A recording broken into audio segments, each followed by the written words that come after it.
स्वागत है।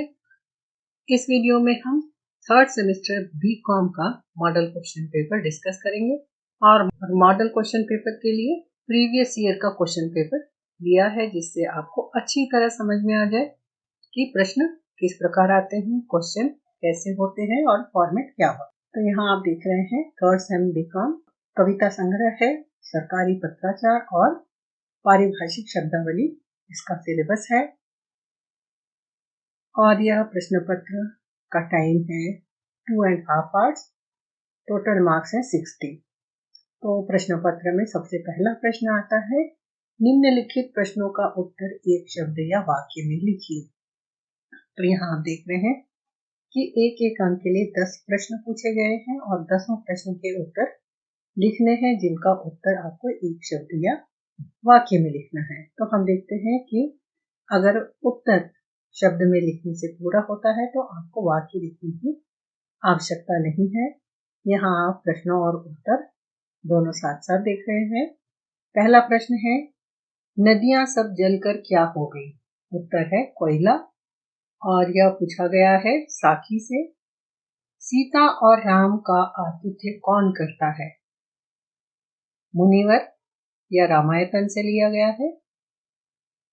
हरि रूपी हीरा किसने प्राप्त किया? भक्त सूरदास ने। यह विनय भक्ति पद से लिया गया है। तो यहाँ पर पाठों का नाम, चैप्टर का नाम मैंने दिया है, यह केवल आपकी सुविधा के लिए लिया है और आपको प्रश्नों का उत्तर लिखने के लिए पाठ का नाम लिखने की आवश्यकता नहीं है। चौथा प्रश्न है, विहंगम का कल निनाद कहाँ सुनाई पड़ता है? विपिन। पांचवा है, कवि किस उद्देश्य से सबको साधक बनने के लिए कहते हैं? प्रेम। छठवां प्रश्न है, उनको प्रणाम कविता के कवि कौन है? उत्तर है नागार्जुन। भगवान के हस्ताक्षर को कौन रसवश होकर देखते हैं? भगवान। आठवां प्रश्न है, विशालकाय पोस्टर को देखकर कौन मुस्कुराती है? महिलाएं या औरतें। 9th क्वेश्चन है, समर शेष कविता में कवि किसका आह्वान करते हैं? उत्तर है क्रांति का।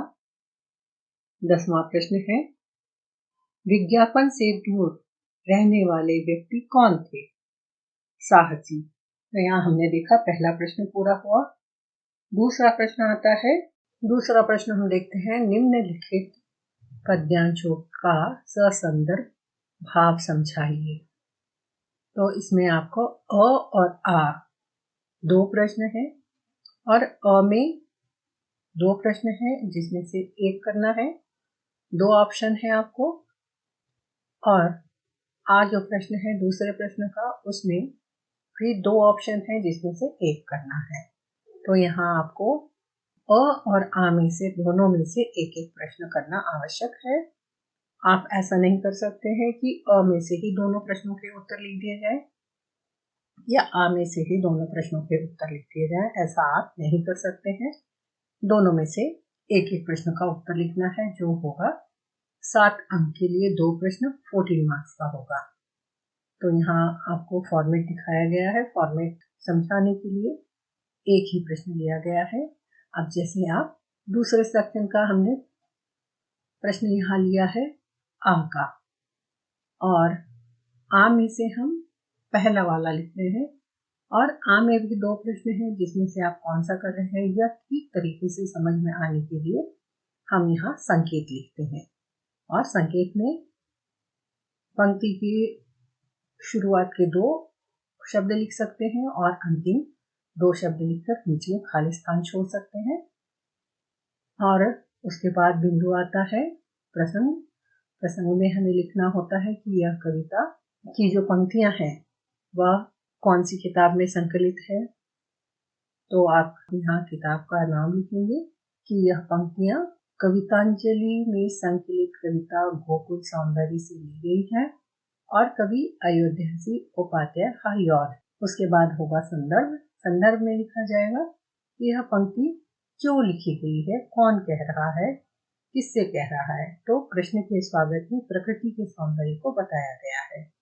व्याख्या, इसमें प्रत्येक पंक्ति का अर्थ समझाना है और इसे अगर आप समझना चाहते हैं तो चैनल पर जाकर वीडियो में गोकुल सौंदर्य जो कविता है, पूरी कविता अच्छी से समझाई गई है, एक एक पद आप समझ सकते हैं। उसके बाद बिंदु आता है विशेषता। तो विशेषता में हमें लिखना होता है कि कवि ने इन पंक्तियों के माध्यम से संदेश क्या दिया है और हमें इससे सीख क्या मिलती है। और अगला बिंदु आता है शब्दार्थ। इसमें आपको 3 से 4 कठिन शब्दों के अर्थ लिखना है, जैसे यहाँ पर उदाहरण के तौर पर दिए गए हैं।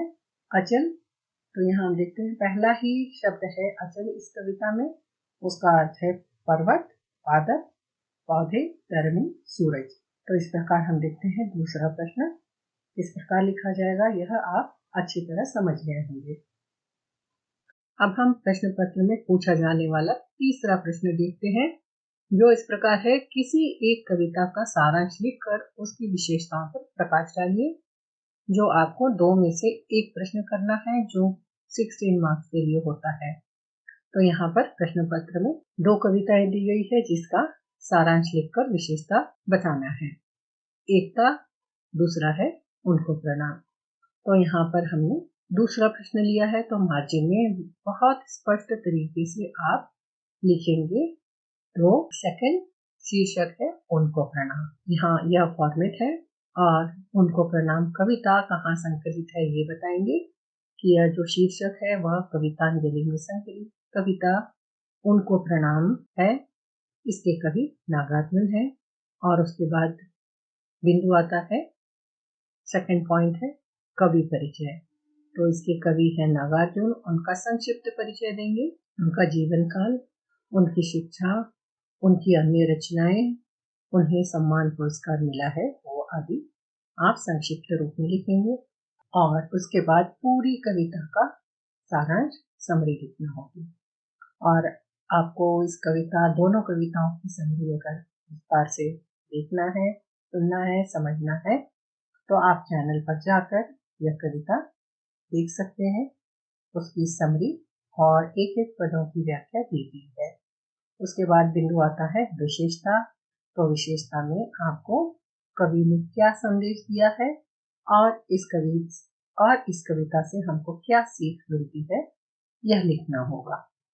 तो इस प्रकार तीसरा प्रश्न भी पूरा होता है।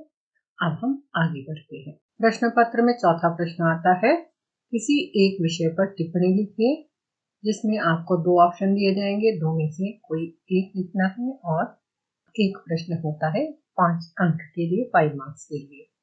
तो यहाँ पर भी आपको समझाने के लिए हमने कि किस प्रकार से इसको स्पष्ट रूप से लिखना होगा कि अगर आप दूसरा प्रश्न कर रहे हैं तो 2 नंबर डालना है, उसका शीर्षक लिखना है और इसका परिचय देना है कि यह शीर्षक कवितांजलि में संकलित समर्थ शेष कविता से लिया गया है, कवि रामधारी सिंह दिनकर है।